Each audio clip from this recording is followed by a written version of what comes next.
Well, hello. Happy Saturday to all of you. And thank you for joining me here on Enlightened World Network for A Course in Miracles 365, Awakening to Love. I'm your host, Tomas Garza, and I hope you're having a great weekend here. And I know that you're watching from all over the world. So if you are tuning in live, drop a comment here in the comment thread and say hello, and let me know where you're joining us from here today. Where are you? And that's always fun to see because we literally have an international crowd. We've had people from pretty much every continent but Antarctica on here. So that's exciting. It's a lot of fun. And I hope that you're having a beautiful Saturday. So just drop me a comment here if you're catching this. And even if you're watching the replay, yeah, let me know where you're tuning in from. Okay. That'd be fun to see today. So thank you for joining me again. And what we're doing here today is we're concluding one of the periods in the workbook of A Course in Miracles that I find to be a lot of fun.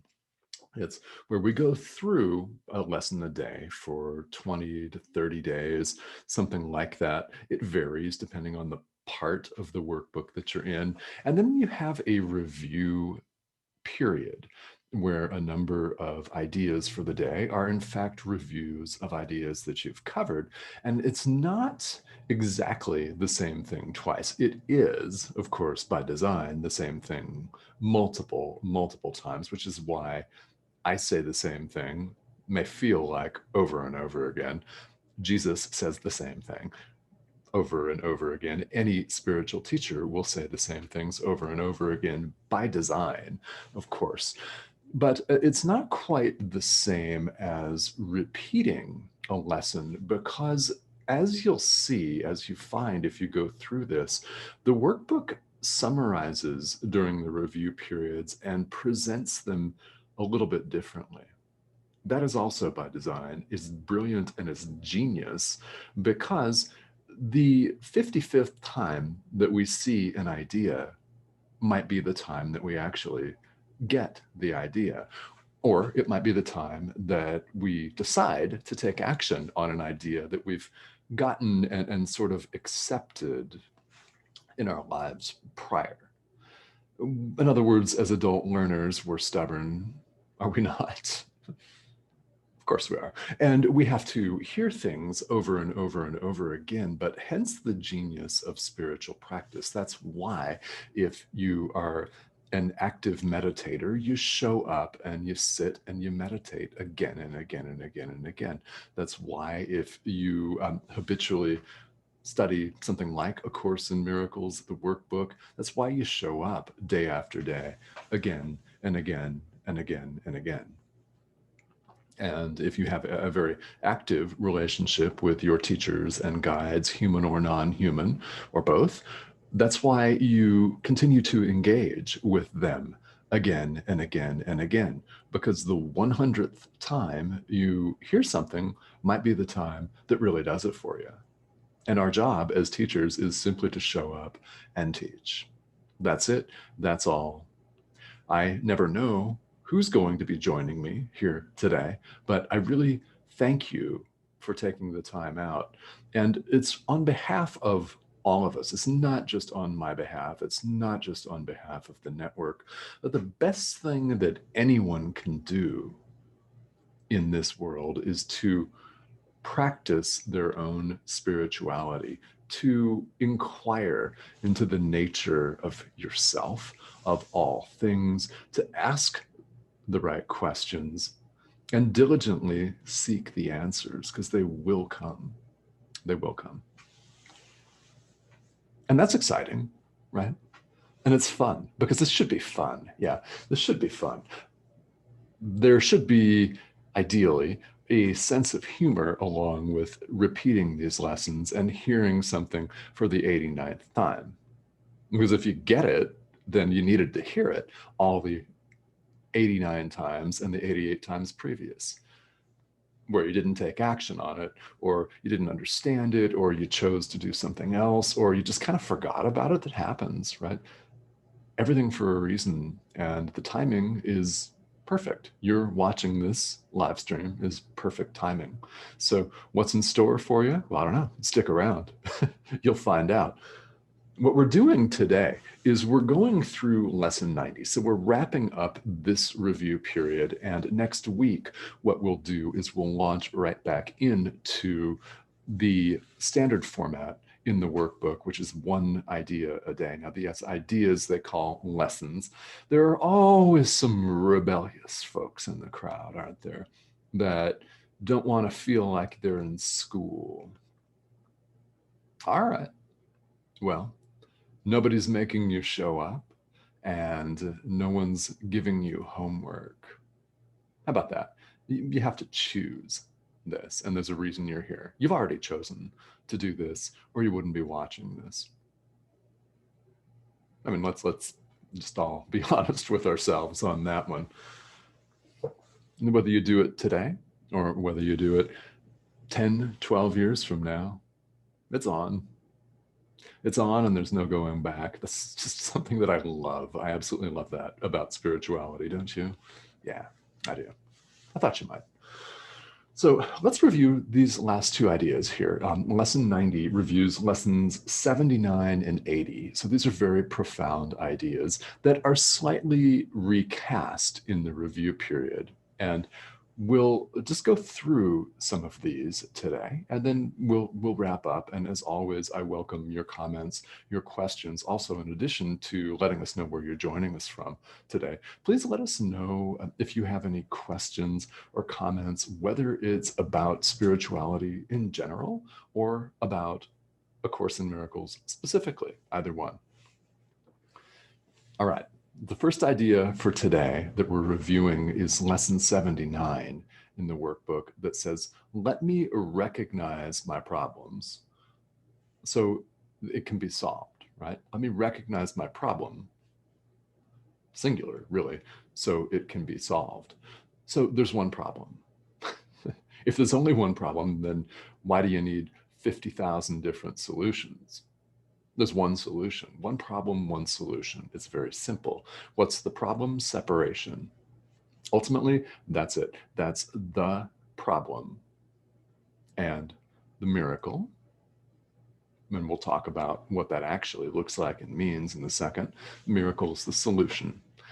So to put it in a little bit more of a concrete framework, which I think helps and assists in our understanding of this, is to put it in more practical, real world, in quotes, real world, get it, so to speak, terms, because this is not who we are. It's not the real world. It's the experience we're having.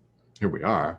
So to put it in those terms, what the problem is always a grievance that we're holding. It always comes down to a grudge or a grievance that we're holding against someone else or a group of people, right? It could be a government or a political party or anyone. I mean, it could be a group of family members. I don't know, right?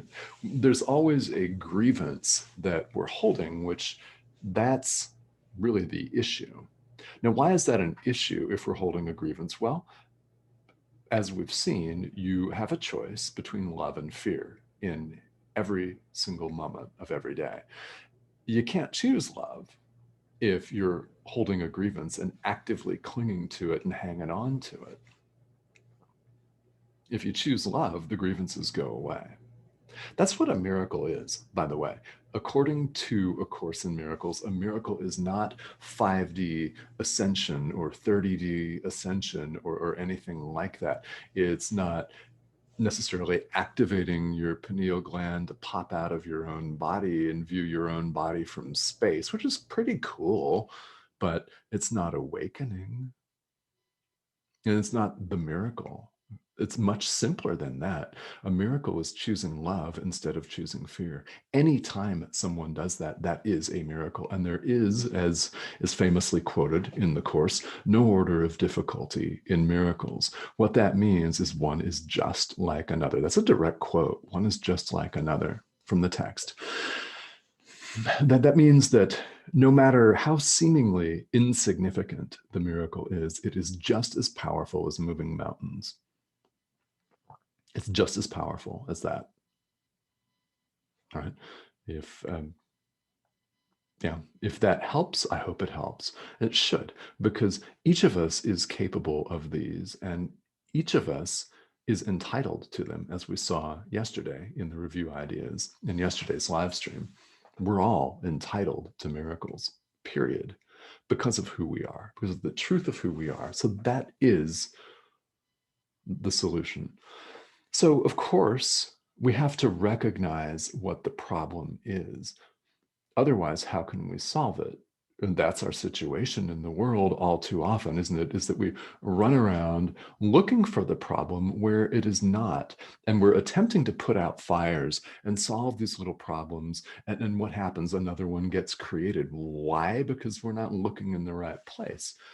We're looking to outside influences, outside things, outside constructs to solve an internal problem. Well, the problem's internal, separation, grievances. Yeah, the solution's also internal.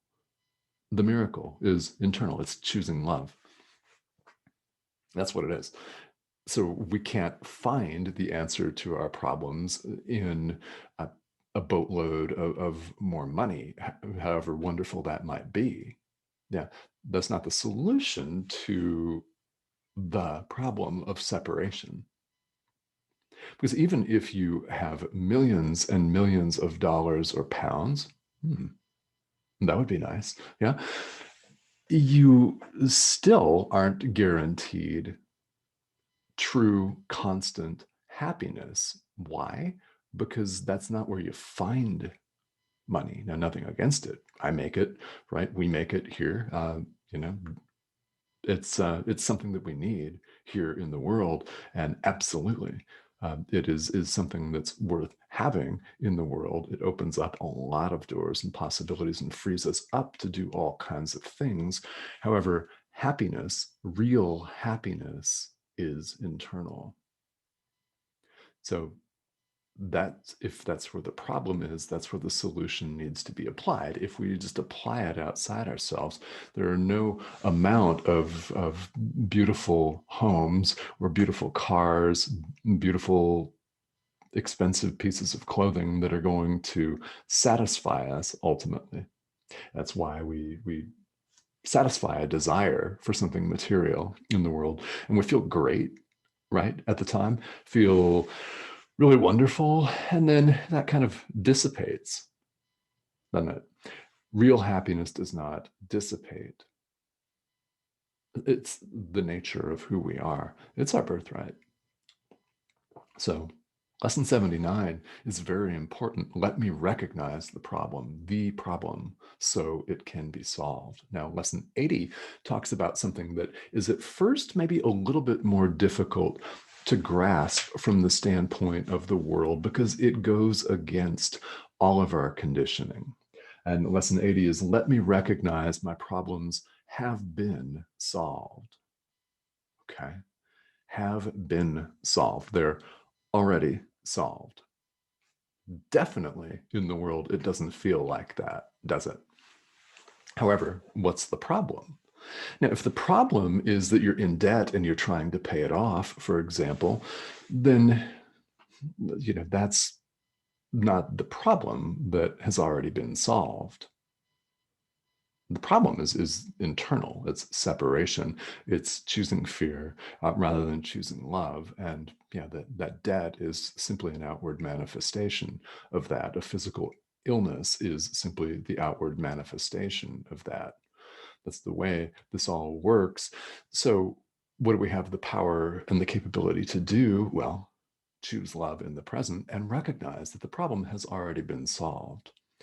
The commentary, I'll sum it up here, says the solution was given as soon as the problem was created. The answer to the separation was given the instant it occurred, simultaneously. So there is not, in fact, a need for a period of time between the wish to solve a problem and the solution to it, because the solution's given already simultaneously. So this is another way of saying that space and time do not, in fact, truly exist, and they're artificial constructs. So that is lesson 80. Let me recognize that my problems have been solved. All right. Well, thank you all for tuning in here today. And if you're catching this on the replay, definitely please let me know that you're joining me here. And this is a daily live stream. However, I will not be here tomorrow. I'll be back with you on Monday. And on Mondays, I'm covering some very, very interesting topics from the lens of A Course in Miracles that have to do with life and spirituality in general. And then we'll get right back into the workbook for students, starting with lesson 91 next week. So thank you all for joining me. I hope you have a great weekend, and I will talk to you all soon.